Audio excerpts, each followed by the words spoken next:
Welcome to the Business Scholarship Podcast, interdisciplinary conversations about new works in the broad world of business research. I'm your host, Andrew Jennings. If you like what you hear today, please consider subscribing to the podcast or sharing with others who might like it too. And if you have ideas for future episodes, let me know. My email address is andrew@andrewkjennings.com, and I look forward to hearing from you.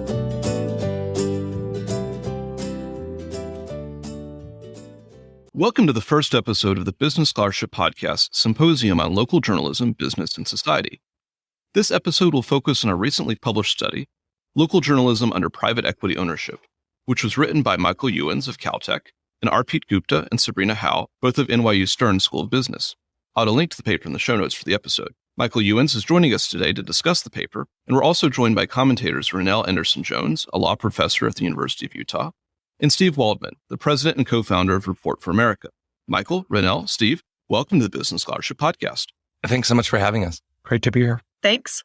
Michael, I'd like to start this conversation with maybe a discussion with you about some of the highlights of the paper. I wondered if you could introduce the research questions that you and your co-authors asked. What motivated you to study the effects of private equity ownership on local news? And what policy or maybe social debates or issues are you hoping to inform with this paper? The big research question is asking if and how the ownership of local daily newspapers in the United States is impacted by private equity ownership specifically. And in turn, once we, as we'll talk about, document how things change after that ownership starts, how that ownership change and the change in newspapers impacts real outcomes like political activity of local citizens. In terms of why we're interested, this is actually a paper in a broader literature that's trying to understand the role of private equity across many industries. The news on that front is mixed, but overall, the evidence suggests that private equity investors, when they enter average industry, they tend to try to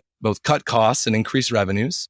This manifests often as a lower employment level, but typically the companies or firms are more productive afterwards. And in turn, there are some real outcomes across multiple industries like restaurants, oil and gas, nursing homes, and healthcare.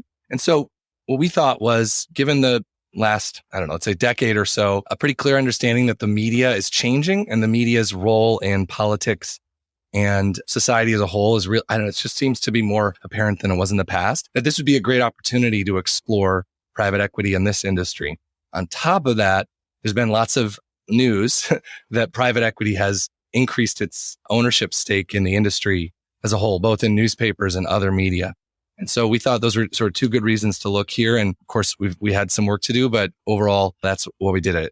The last piece about society and social debates, for us, we thought of it more as a testable hypothesis. So what role does the media, in our case, local papers, play in how informed the citizenry is? And in turn, how that information can impact their choices about voting and voting participation specifically. With that, we thought we could tie all of this together, understanding sort of the finance question. What does PE do, and specifically in newspapers? And on the other end, given they do stuff, how does that impact outcomes we care about, like politics? I'd like to talk about some of your research strategies and conclusions in a minute, but might be good to start with maybe what the PE playbook here is. Could you maybe walk us through what the private equity industry is doing in the local newspaper space? What's attracting PE firms to these particular businesses? Is there any sort of commonality between that and other industries that PE is active in? And how might the PE model change how local newspapers do business? You mentioned maybe cost reductions or reductions in employment. What's the overall impact that we might imagine the PE model having on day-to-day news production and running a local newspaper? I think it's useful to step back and ask, how does the private equity model work in any industry? When I talk about private equity, and most academics, I think as well, we think of an entity that goes out and raises money from large institutions. Let's think pension funds and insurance companies. And they're tasked for the next 10 to 15 years to invest that money in companies. So venture capital is another form of private equity that makes minority investments in high growth startups. The rest of private equity, like we're going to study here, typically takes over a company and what I'll call reorganizes it or maybe fixes it, at least from the perspective of the investor. Now, the key thing here is that the private equity investor's goal is to effectively buy low and sell high. Now, how do you do that? There's lots of ways to do it. For private equity, this is typically operational changes or financial engineering. In my view, from what I know about newspapers, both before and after, it's not obvious that financial engineering is going to be a big problem for this asset class. And why not? If you look at large manufacturing firms or other industries, many of these firms have the wrong mix of debt and equity. So in some cases, they don't have enough debt on the books and they're not taking advantage of the tax code, or the incentive structures that come from having a certain amount of leverage just aren't optimal. I don't think that's what's going on in the newspaper industry. So we have to believe that if private equity investors are doing their job, then they're probably making some form of operational changes. So what could those be in newspapers? Well, I think it's important to step back and also say what was going on in the world from 2000 to 2020. And in the media space specifically, there's been a growth of the internet, introduction of things like Craigslist, and the changing, I would say, competitive landscape of news production overall. So Facebook, the social networks overall. In that environment, private equity could, in principle, step in and facilitate change at newspapers or other media firms in many ways. And so one other thing to keep in mind is what private equity does is not just come in and fire people, but they do some of that in other industries. But what they also do is they realign incentives. So in other industries, they'll take over a company and the CEO, the CFO, and other top managers, those that remain, will be given very strong equity stakes in the firm. So they'll be given very strong incentives to maximize the value of the company. That often works in situations where firms need to make major changes and reorganize. And private equity is just good at that. Now, whether it's socially good, that is a harder question to answer.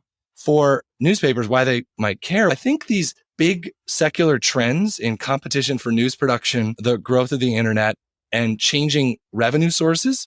So Craigslist basically destroying the classified ad space and print going away towards the internet and thus changing the mix of advertising, which is, of course, another important source of revenue. This might be an ideal space for this financial and operational model of private equity. And in some sense, it's a testable thing. I don't know exactly why they went in and how they could change it. It really depends before looking at the data, because how could they change the local newspaper, how they do business? For example, if these trends are not going anywhere, the internet is going to supplant at least part of this industry and how people consume news, then private equity could be a very aggressive way to shift strategy of newspaper businesses who have 100, 150 years of print and daily delivery, shifting that model, which is a technological change, a revenue model change, and even a staffing change, right? Like the kind of talent you need. And so that is in principle what they could do. And that's what we sought to test. Turning back to your research questions, I wonder if you could talk about the study design, the identification strategy that you and your co-authors used. What data did you use in the study? How did you collect it? Sure. Let's start with the data. At a real high level, what we needed to observe was the daily U.S. newspapers every year, their operations, some sense of who they're hiring, who's being fired as well, and then also their production. So what kind of news is being produced? And so we took advantage of, we're lucky that there's a census of daily newspapers provided by editor and publisher. They provided an annual booklet that was in almost all U.S. libraries for a while. Found all the old ones on eBay. Lots of work went into basically scanning them and making them digital. And then we created year by year census of newspapers, and in particular, who owns them. So it's called the parent group. Is the parent group New Media? Is the parent Gannett? And then classifying that parent group's type. So is it a family? Is it a private company? Is it owned by a private equity firm? Things like that. So that's one big part of the data. We brought to that other information like LinkedIn. So who works at the newspaper as a reporter or as an editor, for example. We also collected news production. So the text of the print news that we could get that was created online as well. Those are the major variables that we collected. So our goal was to ask, let's think ideally what would happen is we'd ideally just change the ownership structure of a newspaper. We'd just pick one and we'd say, you are now owned by a private equity firm. And then we track what happens to employment, to news production, and to survival. How likely is the company to survive? And then we'd compare that to, because we did it randomly, we compare it to another newspaper, let's say nearby in the same year. Of course, private equity investors do not randomize how the investing targets newspapers in this case. And so what we did instead was we tried to find a way to compare private equity papers to similar papers in the same year and controlling for lots of things that we can see in the data. We are not going to perfectly control for the fact that these private equity investors are responding to things that we don't see as a researcher. For example, maybe some shock to the specific newspaper that private equity is ideally suited to fix. But we do think that we are addressing as many of the observable things to deal with that. So let me give you an example. For employment, we're going to track 20 years of employment in a paper. We're going to identify the date that a private equity owner steps into the paper. And then we're going to compare the change in employment at that paper to all other papers in the same years that weren't owned by the private equity investor. That difference in those differences will give us the impact of private equity. It's all relative to this peer group. I'd like to maybe delve into some of the key findings of this study. What impacts did you find, if any, on news production in terms of either the volume of news production or the topics that are covered? And what impact did you see in maybe employment at these papers or the broader market for journalists? If we want to walk through how this works, so we've got a private equity owner steps in, buys a parent group, let's say, and that parent group owns 5 to 6 papers. We can first ask what happens to survival. One possibility is that private equity steps in and buys up all the assets and sells the fancy downtown building and the printing press, and then extracts that and then shuts the paper down. Alternatively, they might step in and reorganize the company and try to help it survive at least a little bit longer. And so we can track that survivorship. And what we find is that private equity actually correlates with relatively higher survival of these newspapers compared to their peers in the same year, which suggests some mechanism by which they're at least reorganizing in ways that are helping the firm make it through 5 to 6 more years of survival. In terms of news production, what we study is how likely it is the paper that's owned by the private equity firm reports local versus national news.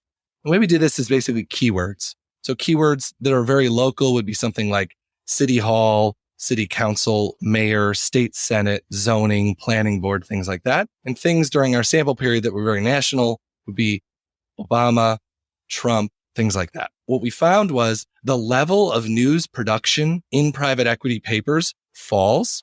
So the total number of articles, both local and national, is falling, but the national news is falling at a slower rate than the local. What it appears to be going on is that the private equity ownership shifts the internal resources away from local news production towards national news production. And they're not huge effects, but they're economically meaningful. And then I guess there's lots of other results in the paper, but I will highlight another one that I think is quite important, which is employment. How is this local news production working? My understanding of most local newspapers is that reporters are boots on the ground to go talk to the mayor, to go to city council meetings, to go to press conferences of the DA. Maybe what's happening is there are fewer of these reporters around to do that work.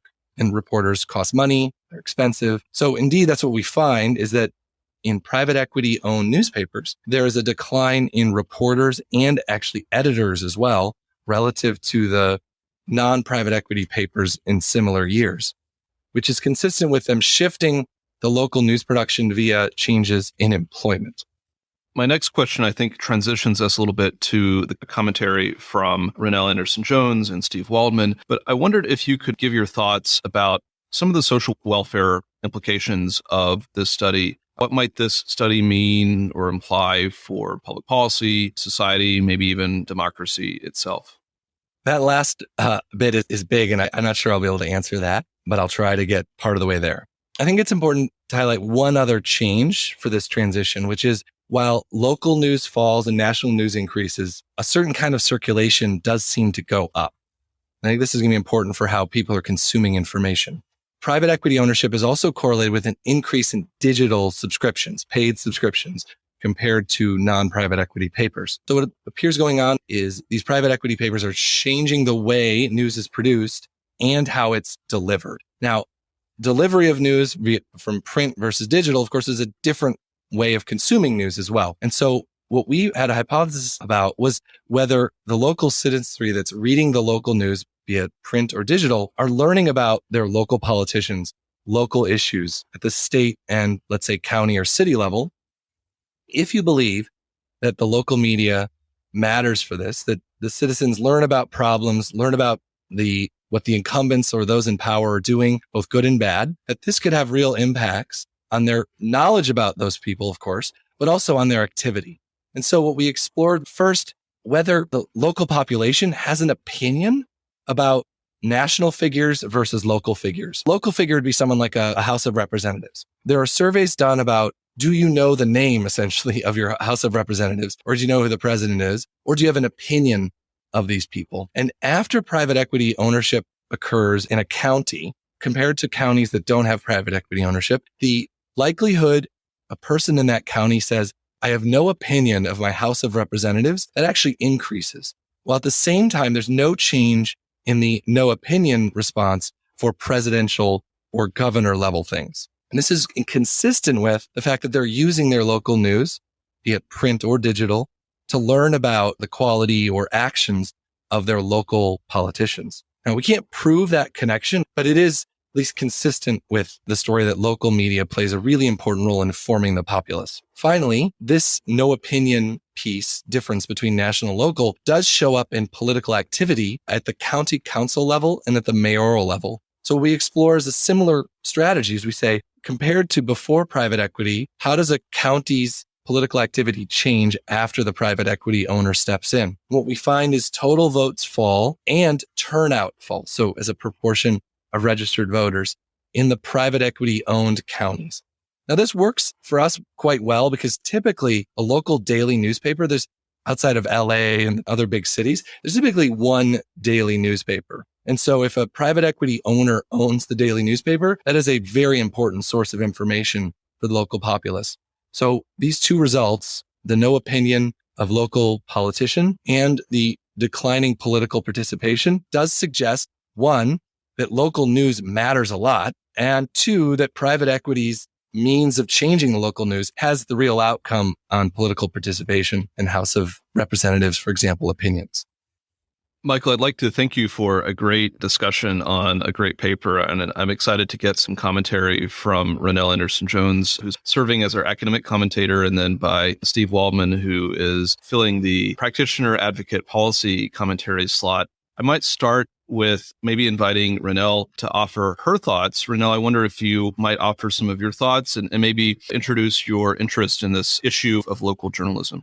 Yeah, sure. Thanks, Andrew. And thanks so much, Michael, for this fantastic piece of research. It's just impressive in its scope and its detail and its nuance. And it's important for so many reasons. And I think sure to be really generative for people in a lot of different fields. As a constitutional law First Amendment scholar with an emphasis on press freedom and the role of the press function in a democracy, I have a keen interest in the trends that you're exploring, but I come at them from a very different vantage point. So I'm hoping that I can offer up some responses that folks in my space might have on the broader weighing of values through a constitutional law and democracy preservation lens. And also perhaps when we turn to some panel discussion and tee up some questions that people in my field who are observers of the space but outsiders to your area might have. Okay, so first, some thoughts from my crowd to yours on the scope and importance of the consequences and effects on civic engagement that you report here, that bridge that we just discussed. Your paper gives us, I guess, what we might characterize as crudely the upsides and downsides of private equity buyout, the higher survival rates and increased digital content on the one hand, and the hits to civic engagement on the other. And understandably, I'm having pulled such a heavy laboring oar in quantifying the empirical answers on both sides of this equation that it's outside the scope of the project to sort of quantify those opposing forces. But because my work as a legal scholar focuses heavily on the role of the press function in sustaining an operable democracy, I think primarily about those constitutional costs. And in particular, much of my recent work has considered the ways that the loss of that press function, that constitutional press function, has imperiled us. What the loss of reporters and editors means, not just for coverage of particular content areas, which you've so incredibly helpfully quantified for us, but for the richness of public discourse and the sustainability of a cohesive republic, which your data also gets us some really important distance towards understanding. And I just want to maybe for a second here widen the aperture for a bit and talk about what we really lose here. If we lose a trusted local press function, we lose our anchor in objective, provable fact. increasingly, our most consequential conversations now lack a shared baseline of trusted objective truth. And really, even as to matters that are plainly national in scale, let's say issues of public health or discussions of election integrity, it mattered that we once had conversation about national issues that revolved around local voices, these common connections. Levels of trust in local journalism were once incredibly high. And importantly, even when the press appears to be essentially passing along others' facts, it's not engaged in mere conduit behavior because it traditionally checks those facts, an investigative and corrective function that builds reliance and gives a shared starting point to the harder conversations about what to do about the facts. And when we lose those key trusted gatekeepers, we lose more than the coverage. We lose the structure that holds together our collective decision-making. Also, if we lose a trusted press function, we lose the immense value of institutional contextualizing. Local press go beyond informing readers to interpreting on behalf of readers, placing news stories in context locally or over time. And we rely, again, as citizens in a functional democracy, on the local press to provide that context and to reveal that impact, exposing the story behind the story and illuminating the nuances beyond the facts. Press scholar David Anderson has noted that when the press reports a piece of information and then contextualizes it. For example, it was the fourth murder in the neighborhood this year, or a study by another group of scientists reached a different conclusion, or this was a third consecutive quarter of employment gains. It's playing the role that the founders envisioned for the American free press, that they envisioned this role because they knew that shared self-governance is nearly impossible without it. And relatedly, if we lose a trusted press function, we lose education that is central to the operation of a democracy. The press is giving local citizens knowledge about a wide variety of topics that they would never experience directly. And the Supreme Court pretty consistently has this mantra that the press function is essentially to help people form opinions and make intelligent, informed choices. And the data in this study goes a great distance in illuminating how very much of that civic education we lose when the boots on the ground disappear. And on top of this, and perhaps most critically in our current information climate, if we lose a trusted press function, we lose an entity that can set conversational agendas and can foreground matters of real importance. The press creates communities in which democratic dialogue can occur, and without some core of shared information or common purposes, there can't be meaningful discussion of public issues. So when the press brings its expertise and its judgment to bear in sifting the newsworthy information from that which is not, it structures that public discussion and builds community discourse by starting conversations and by contributing carefully sifted, useful information as those conversations continue. And prioritizing the focus of our conversations matters to democracy preservation. Local press help us assign value and importance to information, know what's going on, but also know, how much it matters. And we have limited time and resources, but we also have limited mental capacity and knowledge about the relative significance or magnitude of a piece of news. And we need a trusted press function to fill that gap. We cannot operate a healthy democracy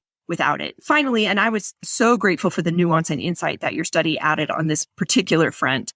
If we lose a trusted press function, we lose proxies who act as our eyes and ears and who watchdog our government in accountability enhancing ways. And this, more than anything, I think is the reason that moving from the reportage that we once got from local news to the bare repeatage that we have in the new private equity dynamics may be unsustainably damaging to democratic norms. A properly functioning press acts as our proxy by representing us in conversations with sources, right? Holding those conversations on our behalf and asking the questions that we need to have answered. They go where it would be difficult for individual citizens to go and speak to people who individual citizens would have difficulty finding and accessing. They invoke on our behalf all of the rights of access through open meetings and open records laws and constitutional rights of access that we technically could invoke ourselves, but we don't have the time or energy or concentrated enough interest to consistently invoke.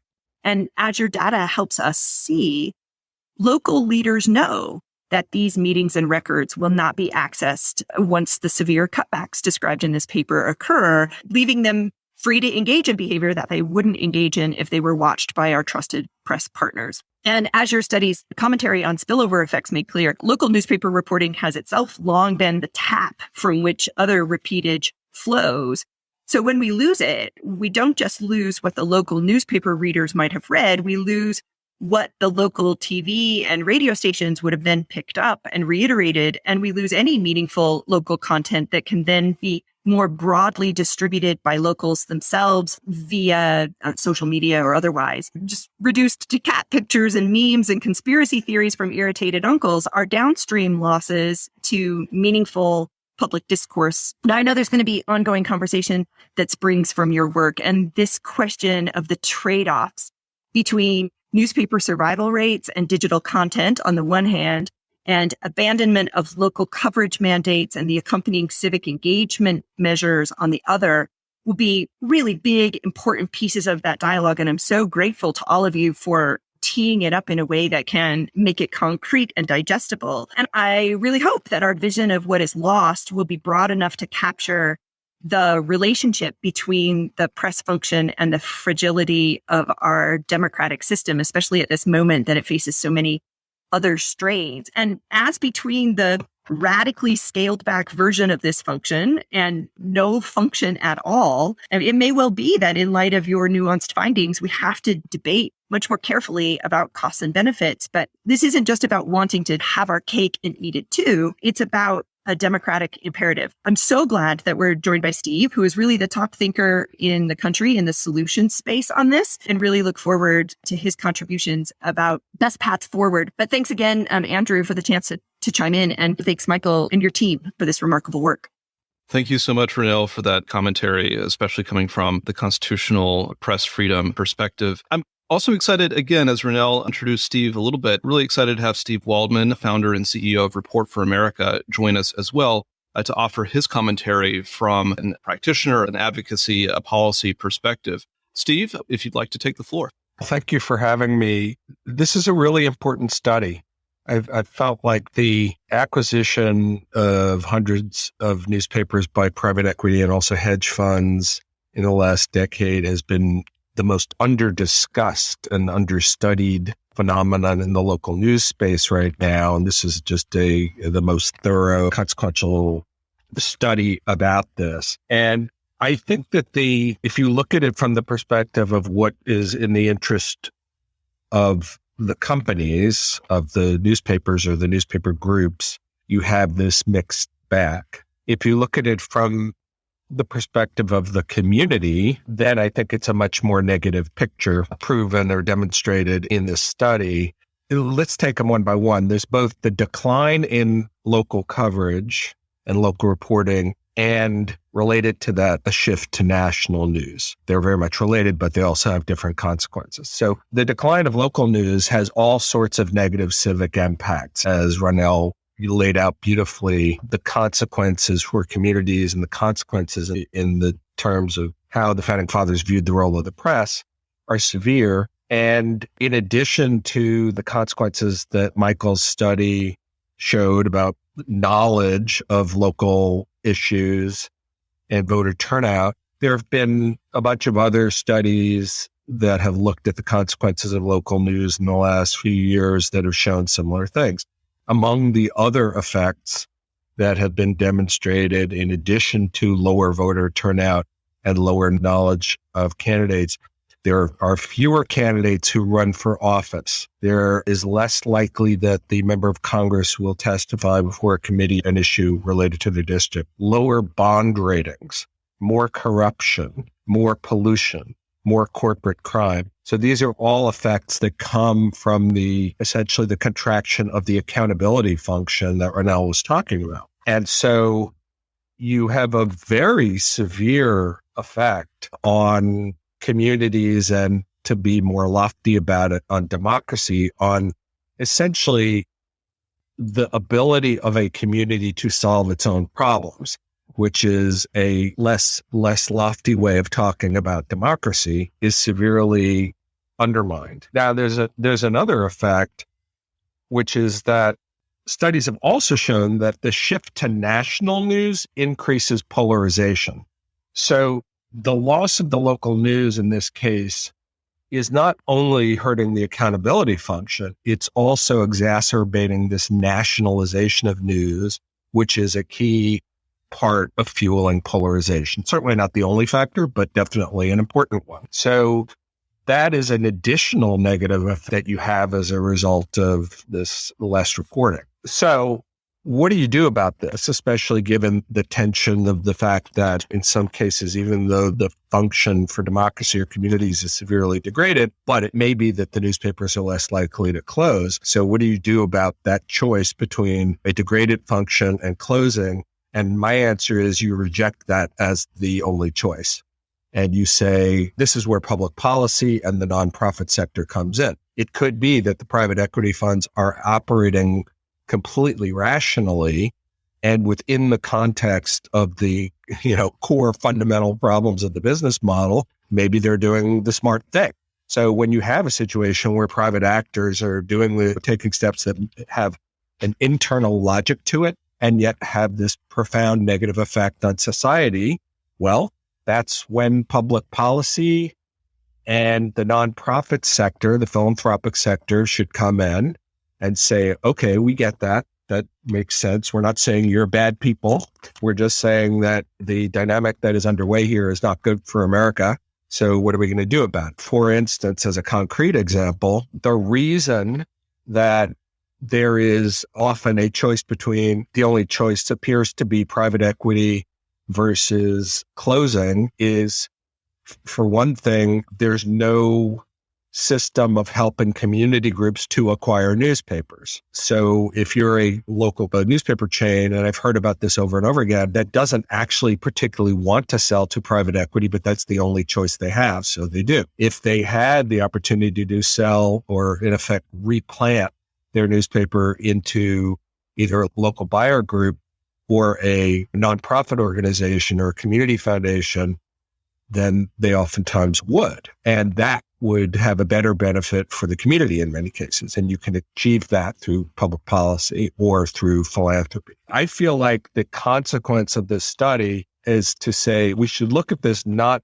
only in terms of what it means about corporate behavior, but also what are the implications of that for public policy and the approaches of the nonprofit sector to ameliorate the harms that are coming about as a result of some of these trends. So why don't I stop there? I think that's, as you said, I think it's a really very important study because it really clarifies what the pros and cons are and where we're headed. And by the way, I think that it's probably going to continue down that road. The definition that Michael's crew used in the study appropriately for private equity did not include Alden Global Capital, which is a hedge fund. But by that definition, if you included Alden Global Capital, I suspect that the trends that Michael found would be even worse.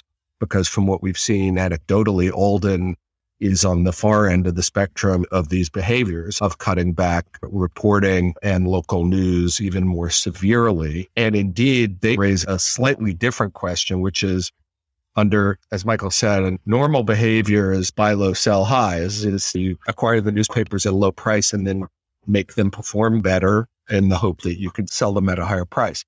In the case, at least, of some of these papers, at least the ones I've looked at with Alden, they seem to be approaching it not with the buy low, sell high strategy, but with a kind of cash extraction strategy, which means that there's an internal logic to you buy a paper, you cut costs as deeply as you can because you can realize the savings from that cost cutting right away. And the harm to revenue is delayed. You can either maintain or slow the growth, or in some cases grow the level of subscriptions in the short run while you're cutting back. So they may end up having a perfectly legitimate business model for their investors and yet end up not selling the newspapers at the end of the day. They may end up closing them down because there's not much left there. So I don't think that's the case necessarily with the private equity funds, but we know that is a possible scenario for at least one of the hedge funds. So why don't I stop there? And again, thank you both to Michael and Ronald for the study in this first case and for that excellent analysis in the letter. Thank you, Steve, and thank you to all of the panelists for what has already been a great discussion and a very illuminating discussion. I thought I would turn it over now to the panelists to pose questions or thoughts for each other. And Michael, I might give you the first stab at it in terms of if there's any response that you would like to offer to your co-panelists or if there are questions or thoughts you'd like to pose to them. Michael? Thanks to you both for great comments. I think these two different but related perspectives help me frame both our motivation and our results. And I think I need to sit back and think about how we could incorporate this into an updated draft. Big picture, I think the things that really hit me were this idea of this trusted local press function tied to the community versus the company view. And I think it's important to keep in mind that as a finance professor and a researcher trying to publish in this area, this paper does take a primarily company view. So we put our PE hat on, but we tried to speak to the public good provision, this trusted local press function. And so I guess a question I have, and I think Steve alluded to public policy, but I guess, Ronell, what kind of actions are possible either by the government, local or national to fill this gap? Or is it as a potential function to regulate ownership types or actions given the public goods that are produced by these local media? I think you're asking a really important and emerging question, and one that people in my space and certainly people in Steve's space are starting to think about with so much more clarity than they were even a couple of years ago. And there are now on the table meaningful discussions and dialogue about large-scale governmental subsidies, viewing the local press function as a public good and subsidizing it in significant ways. Steve can probably speak. Steve is so much more key a player in the Journalism Sustainability Act and other provisions that are floating in this space. But there are also strong academic voices now that I wouldn't have expected a few years ago advocating for things like something closer to a BBC model where government more expressly sustains these sorts of functions. And I think a lot of those proposals are on deck in ways that are hoping to break outside having to think only about what a commercial capital model has delivered on this front. And that's wildly outside the scope of trying to think about how to make the private equity model work for us, but may overlap in some interesting ways, right? If incentive structures existed to try to goose incentives in one direction or another, it may well shift the balance of some of the things that you're looking at through the PE lens. But I'm guessing Steve has more concrete thoughts about how. It's a great question right now. I think that I look at it as two tracks. One is public policy or philanthropy that can help create a healthier local news system in general, including both nonprofit news organizations or startups. There have been about 300 new nonprofit local news organizations that have been started in the last decade, and they're small and they're relatively frail, but so were the public radio stations before the 1967 Public Broadcasting Act. That could become a more important part of the system, which could have a few effects on the private equity owned newspapers. For one thing, it might just ameliorate the damage and say, okay, they're cutting back here, but we've got accountability reporting over there. So at least the community is served. But some of the other public policies would potentially generally strengthen local news in both the nonprofit and for-profit sectors in ways that could ripple through this. So for instance, as Ronell mentioned, there's something called the Local Journalism Sustainability Act, which is the approach that I favor. And I chair a coalition called the Rebuild Local News Coalition, which is about 20 different national groups representing local news organizations advocating for public policy. And this bill is interesting because it's a little bit of a different approach than we've taken. It's not give money to the Corporation for Public Broadcasting to give grants to news organizations. It's a tax credit system where you would provide first payroll tax credits to the local news organizations that hire and retain local reporters. Secondly, a tax credit for small businesses that advertise or underwrite with local news. And third, a tax credit for consumers who buy subscriptions or donate to local news. And it's trying to strengthen the business models of those entities. So that could ripple through in a number of ways. One is that if the floor were raised and there were more healthy local news organizations, they would, in some cases, be less likely to need to sell to private equity, or the price would be higher to sell to private equity, which might lead private equity to be less interested in it. Or it could enable startups to come in and provide alternatives. I think that in the specific case of newspapers that are already owned by private equity, though, I think there's a few other things that we should be looking at. One would be a different kind of public policy strategy that I would say is about what the term I like to use is replanting. And it's just that I like the metaphor because a plant that is in toxic soil, if you pull it out of that soil and put it in some healthier soil and give it fertilizer, can sometimes thrive. And newspapers that are potentially planted in community organizations out a different ownership structure may be able to succeed. And you can use tax credits on both the seller side and the buyer side to do that. And then I think the final public policy question has to do with antitrust. There are instances where it may be that mergers are in the interest of the company or both companies in a merger transaction. And yet antitrust law says that sometimes those should be blocked anyway if there are harms to competition or harms to community. And I think that's a whole area that we need to be looking at much more carefully. It's a little bit weird in this case because in a lot of cases, there's not an antitrust harm in the traditional sense. Most times there's one newspaper before the PE firm buys it, and there's one newspaper after the PE firm buys it.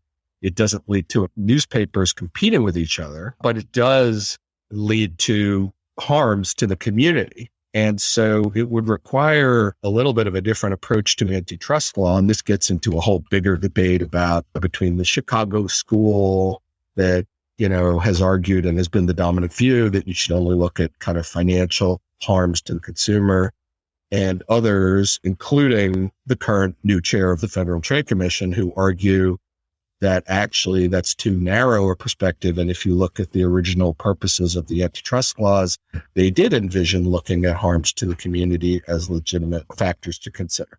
So I think that's a new front on this battle or on this discussion, is whether or not antitrust policy ought to be paying attention to some of this.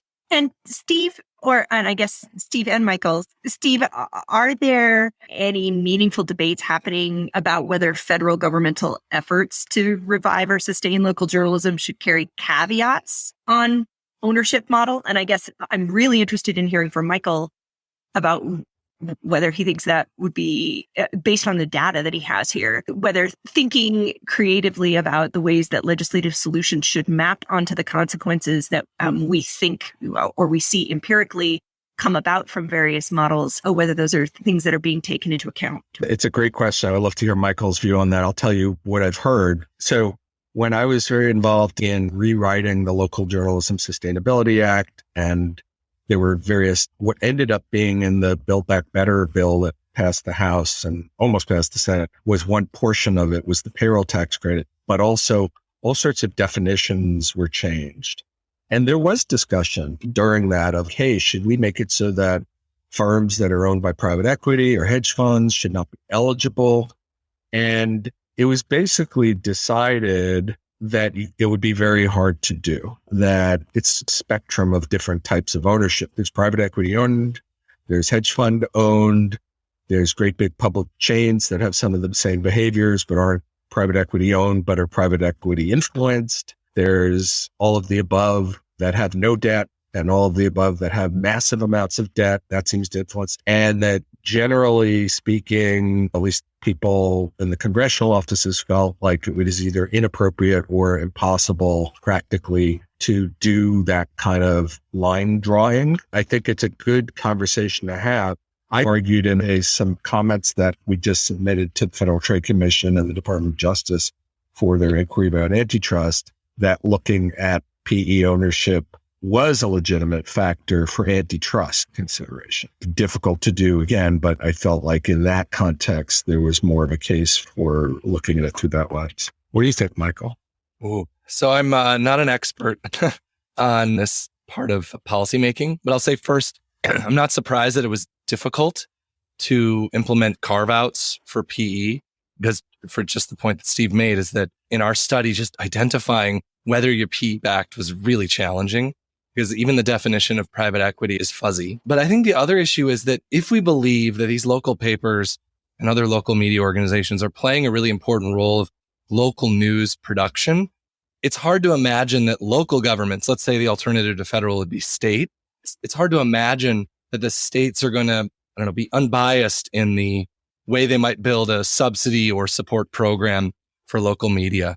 And so I guess what I'm trying to say is a federal government, a sort of umbrella policy is probably the best approach, given the way we think these news media organizations provide value to their local citizenry. Overall, I think what this highlights is that the paper, if you just ignore the private equity piece for a second, documenting that plausibly exogenous random changes to local newspapers in terms of news production and reporters has real consequences for outcomes like political knowledge and political activity. It shows that is the case, and in turn allows us to understand or ask questions about policy that we've talked about. And I think given the local media is apparently playing a pretty big role in these two things, opinions of local representatives and news activity, regulation or support is important. But I think Steve highlighted this as well. Finding ways for the market to fill this gap, in my view, always a better approach. It's a little bit of a Chicago view, but I think it's a better approach because it's sustainable. Because the problem with regulation and policy is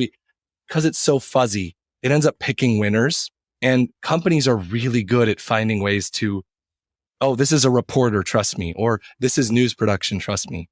But if the market can satisfy what we think is local news demand, then I think that's a more sustainable approach. Yeah, that's my last thought. All right. Before we close this discussion, I'd like to just invite the panelists to offer any closing thoughts or questions for future discussion that they'd like to offer.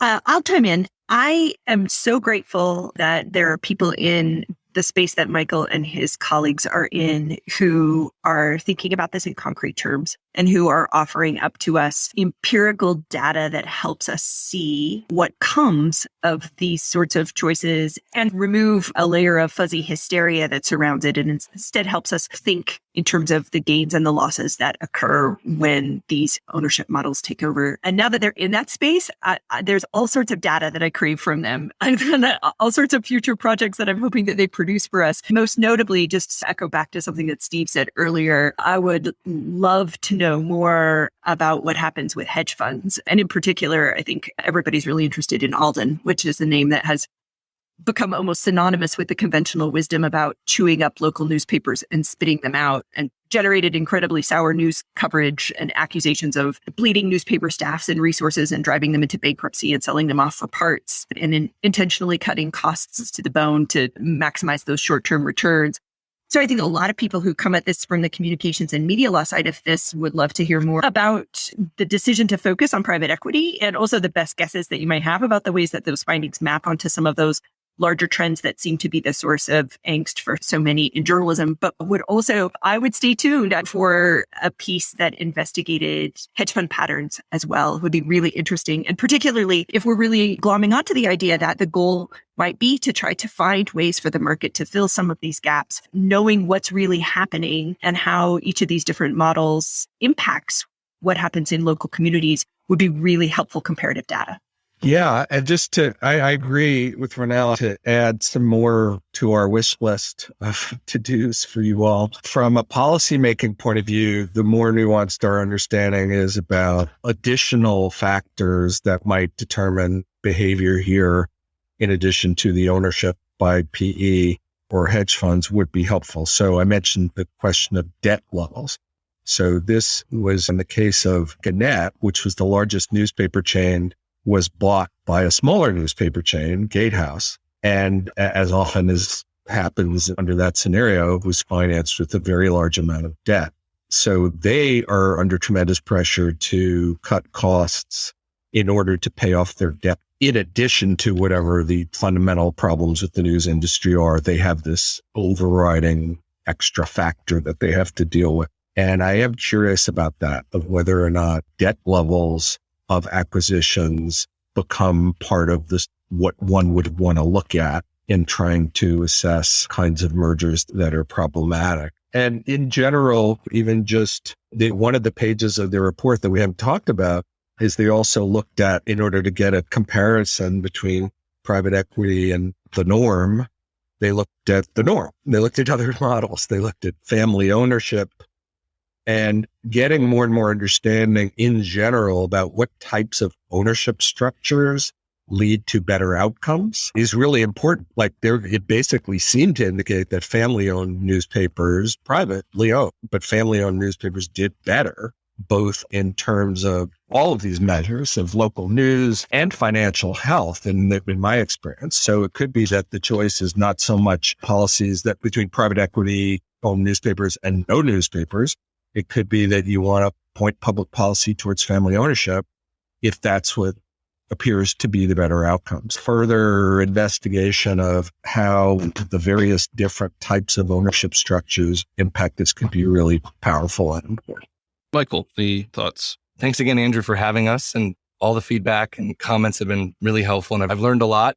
I hope folks have learned a little bit as well from our paper. These are some great ideas just mentioned in terms of looking at hedge funds, additional information about debt and the role of leverage in this and ownership types. I think among other unanswered questions is really the role of market fixing these problems through, let's say, startups or venture capital. So if we really believe that the news environment and media environment has changed, there's been different forms of news production and how consumers are consuming news, and that's not going away. Startups are well known to deal with these creative destruction type issues. And I think encouraging more work there and the expertise in the room, for example, to isolate, create new startups and help getting them funded could go a long way towards solving this. I think the other thing is time and data will tell whether this private equity model, from the company view perspective at least, is working. I think what's limiting in this analysis is we see the buys, we don't see the sells in most, if not all the cases. So whether they are leaving money on the table by doing this cutting of reporters and reduction in local news, is it manifesting in higher prices remains to be seen. And I think, at least on the company view side, we can say something about that once we see the returns for these private equity investors. The other thing I think, just getting back to this policy question, and this is tied to Steve's point about ownership type, I think we can understand the policy responses, if any are needed, by understanding the current state of the world ownership type, what works and what doesn't. The world is very different now, the internet and local news demand of consumers, looking at the next 3 or 4 years of data in the more recent past and exploring family versus private versus even public and understanding how those behave differently in this news environment and competitive landscape will really help us understand the right policy levers to pull. I'd like to thank all of our panelists for just an excellent discussion in this first episode of the Business Scholarship Podcast Symposium on Local Journalism, Business, and Society. This episode is focused on a recently posted paper, Local Journalism Under Private Equity Ownership, which was written by our panelist Michael Ewens of Caltech, also co-authored with Arpit Gupta and Sabrina Howell of NYU Stern School of Business. We've also been joined by Rennell Anderson-Jones, a law professor at the University of Utah, and Steve Waldman, the president and co-founder of Report for America. Michael, Rennell, Steve, thank you so much for joining the Business Scholarship Podcast and this symposium episode. Thank you for having us. Thanks so much, Andrew.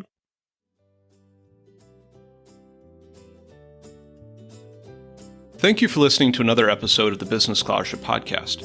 If you like what you heard, please consider subscribing to the podcast or leaving a rating on your favorite podcast app, or let other people know about it too. If you have suggestions for future episodes, please let me know. My email address is andrew@andrewkjennings.com, and I look forward to hearing from you. Until the next time, I'm your host, Andrew Jennings.